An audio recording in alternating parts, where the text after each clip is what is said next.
Halo semuanya, Assalamualaikum warahmatullahi wabarakatuh.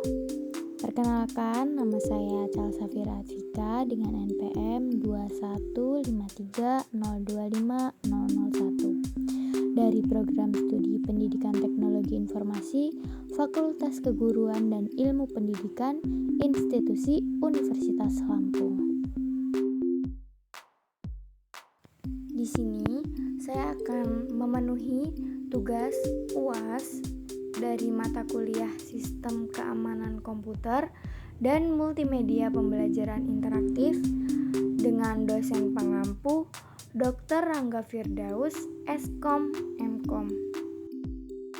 Nah, background ini saya buat dengan kreativitas saya sendiri untuk memenuhi multimedia pembelajaran interaktif. Judul yang akan saya sampaikan pada saat ini yaitu konsep dasar keamanan komputer. Pada konsep dasar keamanan komputer mencakup beberapa elemen yang perlu dipahami untuk melindungi sistem dan informasi dari ancaman.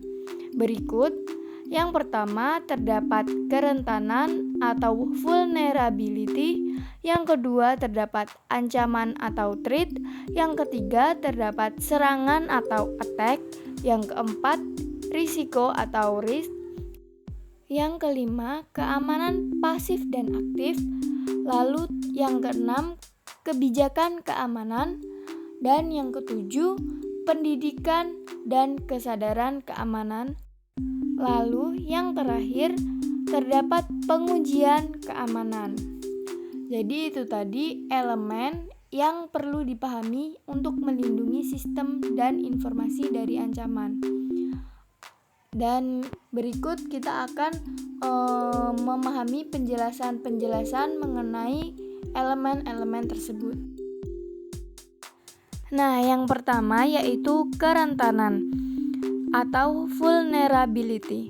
Jadi penjelasan mengenai kerentanan adalah celah atau kelemahan dalam sistem yang dapat dimanfaatkan oleh penyerang untuk mendapatkan akses yang tidak sah atau merusak sistem.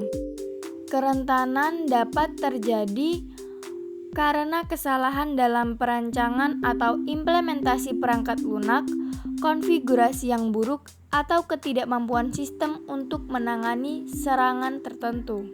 Jadi sangat penting untuk mengidentifikasi dan mengurangi kerentanan dengan melakukan pembaruan perangkat lunak, konfigurasi yang aman, dan pengujian keamanan secara teratur. Atau dapat juga mengikuti praktik pengembangan perangkat lunak yang aman dan melakukan pengujian keamanan untuk mengidentifikasi dan memperbaiki kerentanan yang ada. Lalu kita lanjut pada bagian yang kedua yaitu ancaman atau threat. Jadi ancaman adalah kemungkinan terjadinya peristiwa yang dapat merusak sistem atau mencuri informasi seperti serangan malware, serangan jaringan, atau kesalahan manusia. Dan dapat juga berasal dari bencana alam atau kegagalan perangkat keras. Jadi penting untuk memahami jenis-jenis ancaman yang mungkin dihadapi dan mengembangkan strategi yang tepat untuk menghadapinya. Nah, menggunakan perangkat lunak keamanan seperti firewall, antivirus, dan anti-spyware untuk mendeteksi dan menghalangi ancaman yang diketahui. Selain itu, melatih pengguna tentang praktik keamanan yang baik dan menerapkan kebijakan keamanan yang ketat juga sangatlah penting. Yang ketiga, terdapat serangan atau attack. Jadi serangan adalah upaya yang disengaja untuk mengeksploitasi kerentanan sistem dengan tujuan merusak, mencuri informasi, atau mendapatkan akses yang tidak sah.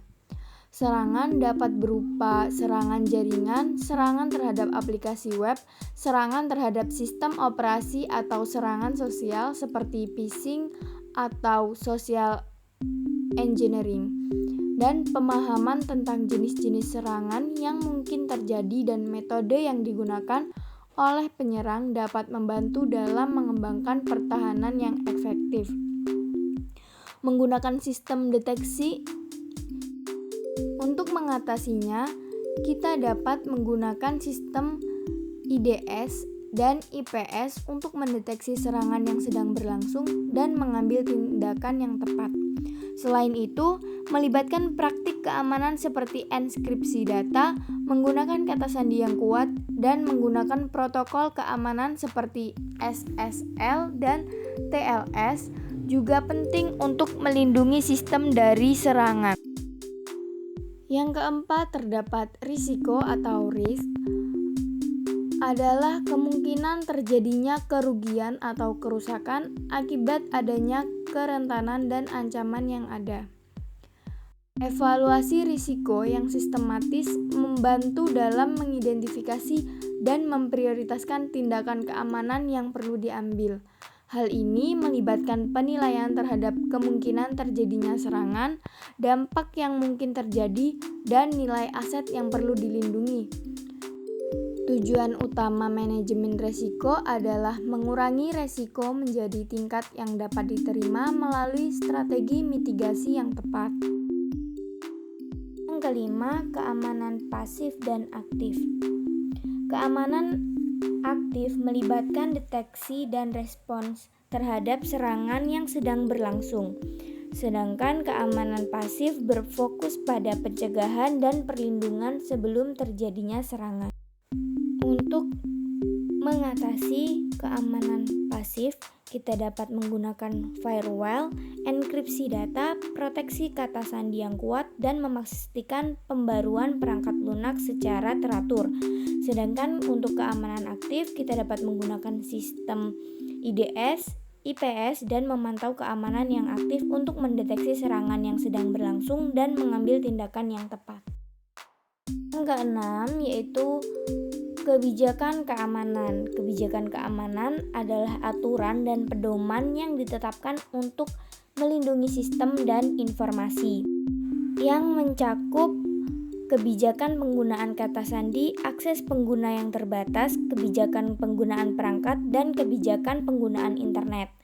Dan kebijakan keamanan yang baik harus relevan, dapat dipahami, dan diikuti oleh semua pengguna sistem. Selanjutnya, memastikan kepatuhan pengguna terhadap kebijakan keamanan melalui pelatihan dan pengawasan. Yang ketujuh yaitu pendidikan dan kesadaran keamanan. Pendidikan dan kesadaran keamanan melibatkan pelatihan pengguna tentang praktik keamanan yang baik dan pentingnya menjaga keamanan komputer dengan cara melakukan pelatihan keamanan secara teratur kepada pengguna, mengedukasi mereka tentang ancaman yang ada, dan mempromosikan kebiasaan keamanan seperti menghindari mengklik tautan atau lampiran yang mencurigakan serta melaporkan kejadian yang mencurigakan kepada tim keamanan. Yang terakhir yaitu pengujian keamanan. Pengujian keamanan melibatkan pengujian sistem dan aplikasi untuk mengidentifikasi kerentanan yang mungkin ada. Dan ini melibatkan penggunaan teknik seperti penetration testing, vulnerability scanning, dan code review untuk menemukan dan memperbaiki kerentanan sebelum penyerang dapat memanfaatkannya. Dengan cara melakukan pengujian keamanan yang teratur untuk mengidentifikasi dan memperbaiki kerentanan yang ada. Pengujian keamanan membantu dalam mengidentifikasi celah keamanan sebelum penyerang dapat memanfaatkannya. Nah, dengan memahami konsep dasar keamanan komputer dan mengimplementasikan langkah-langkah yang sesuai, seperti menggunakan perangkat lunak keamanan, kebijakan keamanan yang ketat, dan pelatihan keamanan, kita dapat mengurangi resiko dan melindungi sistem dan informasi kita dari ancaman dan serangan.